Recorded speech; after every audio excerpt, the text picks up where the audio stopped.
Can we have more than one main character in a single story? And if so, how do we go about giving each main character equal importance? If you've always wanted to write a book with 2 or more main characters but wasn't sure how to go about it, then you've come to the right place. Because that's exactly what we're discussing today. Be sure to stick around to learn more.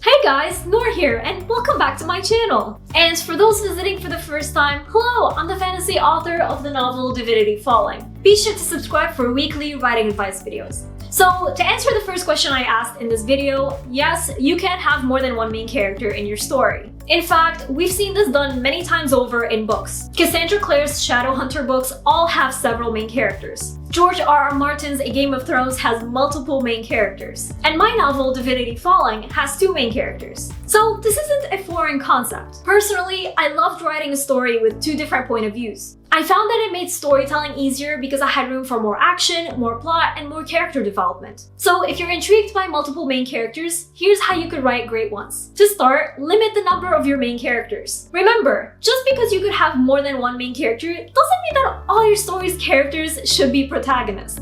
Pick the ones that can really stand out. You know, the ones whose story you want to tell. These characters should be more fleshed out than secondary characters. They should have a backstory, motive, strengths and weaknesses, and so on. Meanwhile, secondary characters should also feel well-rounded. But we're not going to follow their life to a T. Next up, give each of your main characters their own story. Now wait, before you get overwhelmed with this, take a deep breath. This is actually not hard. You're literally just creating a background for each character like you normally would anyway. Then you're giving each character their own conflict and motive. Of course, keep in mind that each character's conflict should tie back to the conflict at large. For example, in my book, my female main character Addie's conflict is that her little brother was kidnapped by the devil. And my male main character Adriel's conflict is that he's a guardian angel, but he was kicked out of heaven and is now human. Both of my main characters' conflicts are different, as you can see. However, at the same time, both of their conflicts tie to the conflict at large. Both Addie and Adriel need to stop the devil, because Addie wants to save her brother and Adriel wants a second chance at being a guardian angel. So making sure you give your characters their own conflict is important, but do tie it all together. And finally, give each main character their own story time or screen time with different but equally important rules. After all, they're your main characters, so they should all have important moments that drive the story forward.